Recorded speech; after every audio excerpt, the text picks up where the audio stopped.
విమానయాన రంగం అంటేనే అనిశ్చితికి మారుపేరు. ఎప్పుడూ మార్జిన్ల ఒత్తిళ్లే. సాధారణ పరిస్థితుల్లోనే అలా ఉంటే పశ్చిమాసియాలో జరుగుతున్న యుద్ధ పరిస్థితుల్లో ఇంకా కష్టాల్లో పడింది విమానయాన రంగం. సర్వీసుల నిలిపివేత, ఇంధన ధరల పెరుగుదలతో భారత్ సహా ప్రపంచ విమానయాన రంగం తీవ్ర సవాళ్లు ఎదుర్కొంటోంది. యుద్ధం ఇలాగే కొనసాగితే పరిస్థితులు మరింత ముదిరే ప్రమాదం కనిపిస్తోంది. ఆర్థిక భారాన్ని కొంతైనా తప్పించుకునేందుకు పలు సంస్థలు టికెట్ ధరలపై సర్ఛార్జీ విధిస్తున్నాయి. మరి యుద్ధం వల్ల విమానయాన రంగం ఏ సమస్యలను ఎదుర్కొంటోంది? ప్రయాణికులు ఎదుర్కొంటున్న ఇబ్బందులు ఏమిటి? ప్రత్యామ్నాయ మార్గాలు ఏమైనా ఉన్నాయా?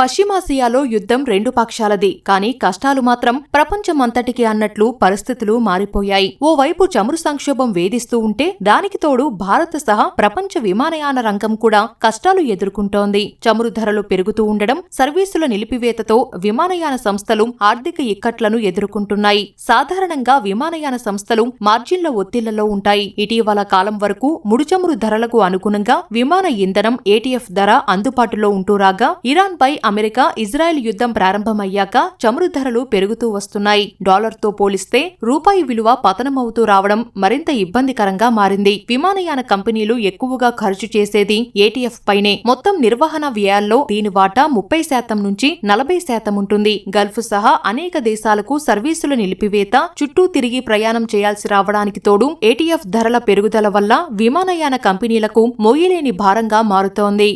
ఏవియేషన్ ఇండస్ట్రీ మీద చూస్తే ఈ Iran and America, US and Israel conflict చూస్తే డెఫినెట్గా ఇంపాక్ట్ పడింది.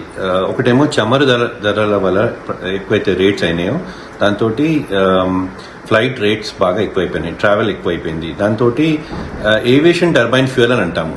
దానికోసం అది ప్రాసెసింగ్ చేసిన కాస్ట్లియర్ ఉంటుంది. ఏవియేషన్ టర్బైన్ ఫ్యూయల్ ఇది వన్ ఆఫ్ ద మోస్ట్, అది కొంచెం కాస్ట్లియర్ కాంపోనెంట్ ఎయిర్ ట్రావెల్లో. ఇప్పుడు పెరిగింది కాబట్టి డెఫినెట్గా కాస్ట్ ఆఫ్ ట్రావెల్ ఎక్కువైంది. తర్వాత ఇప్పుడు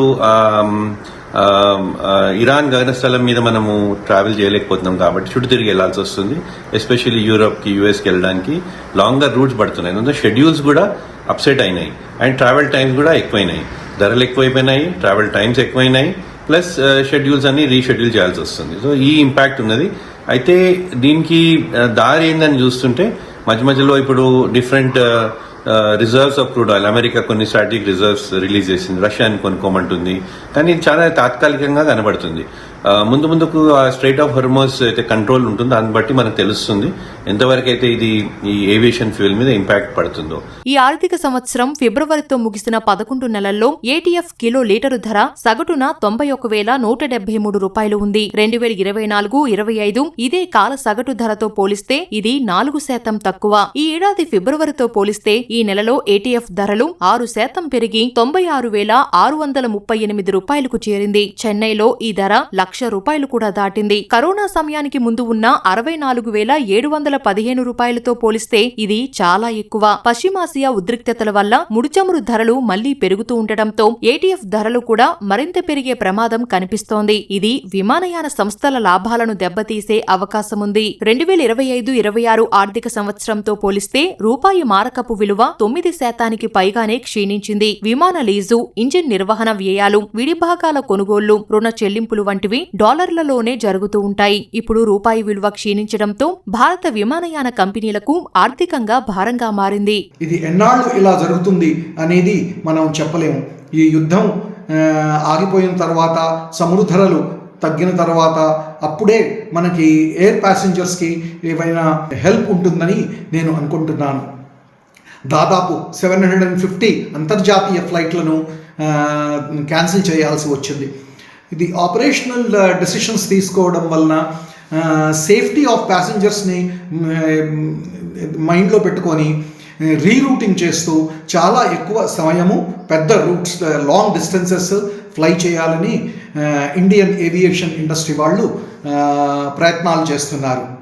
అందరికీ త్వరగా ఫ్రీ ప్యాసేజెస్ ఉండాలని, వాళ్ళకి ఎటువంటి ఇబ్బందులు కలగకుండా ఉండాలని నేను ఆశిస్తున్నాను. ఇప్పటికే పాకిస్తాన్ గగనతలం మూసివేత కారణంగా చుట్టూ తిరిగి వెళ్తున్న భారత విమానాలకు యుద్ధం వల్ల మరిన్ని దేశాల గగనతలాల్లో ప్రయాణించే వీలు లేకుండా పోయింది. ఫలితంగా పలు అంతర్జాతీయ గమ్యస్థానాలకు ప్రయాణికులను చేరవేయడానికి సమయం, ఇంధనం వృధా అవుతోంది. సర్వీసుల్లోనూ కోత వేయాల్సి వస్తోంది. టికెట్ల రద్దు, రీరూటింగ్ తో ఇంధన, సిబ్బంది, నిర్వహణ వ్యయాలు పెరుగుతున్నాయి. భారత్లో దేశీయంగా తీవ్ర పోటీ ఉన్న నేపథ్యంలో ప్రయాణికులపై పూర్తిగా భారం మోపలేని పరిస్థితి ఉంది. అయితే ఎయిర్ ఇండియా, ఇండిగో ఫ్యూయల్ సర్ఛార్జీని విధించాయి. ఎయిర్ ఇండియా దేశీయ మార్గాలు, సార్క్ దేశాల గమ్యస్థానాలకు ప్రయాణించే విమాన టికెట్లపై $399 చొప్పున ఛార్జీ విధించింది. పశ్చిమాసియా విమాన టికెట్లపై $10, ఆఫ్రికా దేశాల టికెట్లపై $30 నుంచి $90, ఆగ్నేషియా దేశాల టికెట్లపై $20 నుంచి $60 వసూలు చేస్తోంది. ఎయిర్ ఇండియా, ఇండిగో ఒక్కో టికెట్ పై $400 నుంచి $2,300 వరకు సర్ఛార్జీ వసూలు చేస్తోంది. భారత్ వరకు వస్తే భారత్ నుంచి అక్కడ ఆ దేశాలలో దగ్గర ఒక 1 కోటి మంది ఉన్నారు. మొత్తము ఎక్కువ మటుకు యునైటెడ్ అరబ్ ఎమిరేట్స్ లో, ఒమాన్ లో, కువైత్ లో చాలా మంది ఉన్నారు. దాంతో IndiGo airlines plus air India and కొన్ని ఎయిర్లైన్స్ ఫ్లైట్ చేస్తున్నాయి. వీళ్ళకి బాగా ఇబ్బంది అవుతుంది. ఎందుకంటే వీళ్ళకి కూడా మనం ఇప్పుడు డైరెక్ట్ గా స్ట్రైట్ గా వెళ్లకుండా తిరిగి వెళ్లాల్సి వస్తుంది. రేట్స్ పెరిగిపోతున్నాయి. కొత్తగా ఎయిర్లైన్ మీద ఫ్యూయల్ సర్ఛార్జ్ చేయడం జరుగుతుంది. అయితే ఇవన్నీ ఇబ్బందుల వల్ల ఎయిర్ ట్రావెల్ ఎక్కువ అవుతుంది, రీషెడ్యూలింగ్ అవుతుంది. అయితే అప్పుడప్పుడు యుద్ధాలు అయినప్పుడు ఇట్లా అయినప్పుడు ఆ టైంలో ఎకనామిక్ సిచ్యువేషన్ తోటే ట్రావెల్ తక్కువైపోతుంది, డిమాండ్ సప్లై రిలేటెడ్ ఇష్యూ అయిపోతుంది. కానీ ఇంకో 2-3 వీక్స్ కంటే ఎక్కువ కొనసాగితే ఇంకా ఎక్కువ అయ్యే ఛాన్స్ ఉంది. కాబట్టి ట్రావెల్ అవాయిడ్ చేయడం కనబడుతుంది. అయితే దీనికి దారి ఏంటంటే పొలిటికల్ నెగోసియేషన్, యుఎస్ ఇజ్రాయెల్ కొంచెం తగ్గితే, తర్వాత రష్యా ఇంటర్వెన్షన్, ఇండియా ఇంటర్వెన్షన్ ఇవన్నీ అవుతే ఎయిర్ ట్రావెల్ కొంచెం స్టేబుల్ కావచ్చు. ఒక పొలిటికల్ క్లైమేట్ కూడా అక్కడ స్టేబుల్ అయితే ఎయిర్ ట్రావెల్ కూడా స్టేబుల్ అవుతుంది. రేట్స్ కూడా అప్పుడు తగ్గుతాయి. ప్రపంచ పౌర విమానయాన రంగంలో గల్ఫ్ ప్రాంతానికి ప్రత్యేక ప్రాధాన్యముంటుంది. ఐరోపా, ఆఫ్రికా, ఆసియాకు ఈ ప్రాంతం మీదుగా వెళ్లక తప్పని పరిస్థితి ఉంటుంది. యుద్ధం నేపథ్యంలో ఈ ప్రాంతంలోని పలు దేశాలు తమ గగనతలాన్ని మూసివేయడంతో అనేక సంస్థలు తమ సర్వీసులను రద్దు చేస్తున్నట్లు ప్రకటించాయి. కొన్ని విమానయాన సంస్థలు ప్రత్యామ్నాయ మార్గాల్లో తమ సేవలను కొనసాగిస్తున్నా వాటి నిర్వహణ వ్యయం, టికెట్ ధరలు ఆకాశాన్ని అంటుతున్నాయి. యుద్ధ పరిస్థితులు ఎంత ఎక్కువ కాలం కొనసాగితే విమానయాన రంగం అంత ఎక్కువగా నష్టపోతుందని నిపుణులు అంచనా వేస్తున్నారు. భారత్లో అత్యధికంగా ఇండిగో విమాన సర్వీసులను నడిపిస్తుంది. గల్ఫ్ మార్గాల్లో రోజు 65 ట్రిప్పులను నడుపుతుంది. యుద్ధం ప్రారంభమైన ఫిబ్రవరి 3 నుంచి మార్చి 3 వరకే 500కు పైగా పశ్చిమాసియా, కొన్ని అంతర్జాతీయ సర్వీసులను ఇండిగో రద్దు చేసింది. వీటిలో మార్చి 3వ రోజే 162 విమానాలు రద్దయ్యాయి. భారత నగరాల నుంచి దోహా, అబుదాబి వంటి నగరాలకు వెళ్లే ట్రాఫిక్ పై తీవ్ర ప్రభావం పడుతోంది.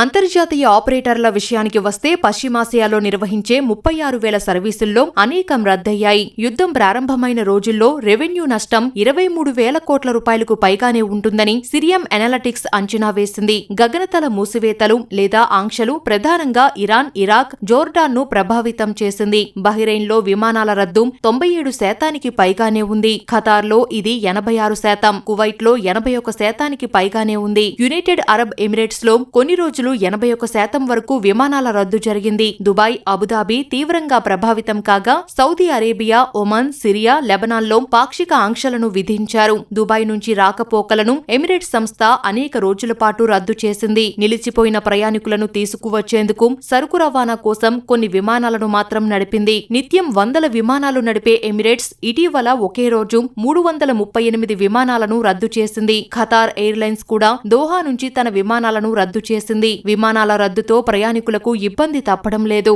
అనేక మంది ఇప్పటికీ వివిధ దేశాల్లో చిక్కుకుపోయారు. మరికొందరు వివిధ దేశాలకు వెళ్లలేక ఇబ్బందులు ఎదుర్కొంటున్నారు. ఇప్పుడు సర్ఛార్జీల భారం అదనంగా వచ్చి చేరింది.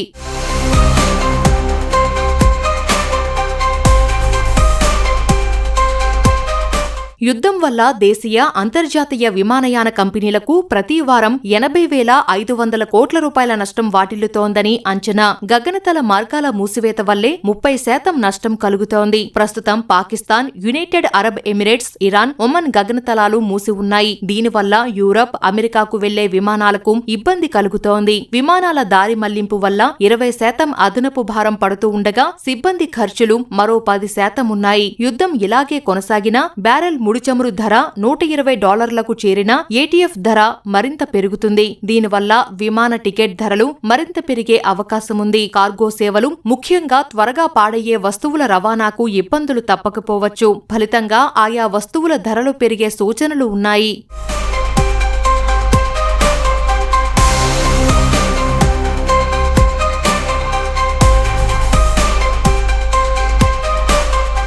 భారత్ సహా ప్రపంచ విమానయాన రంగానికి ప్రస్తుతం నడుస్తున్నది ఖచ్చితంగా కష్టకాలమే. యుద్ధం ఎంతకాలం కొనసాగితే ఆ కష్టకాలం అన్ని రోజులు కొనసాగుతుంది. ఒకవేళ యుద్ధం ముగిసినా ప్రస్తుతం వస్తున్న నష్టాలను భర్తీ చేసుకోవడమూ కష్టమే. ఇన్ని విధాలుగా యుద్ధం విమానయాన రంగాన్ని కుదేలు చేస్తోంది. అందువల్ల యుద్ధం త్వరగా ముగిసి శాంతికి బాటలు పడాలని, ప్రపంచం ఆర్థిక నష్టాల బారిన పడకుండా ఉండాలని అందరి ఆకాంక్ష.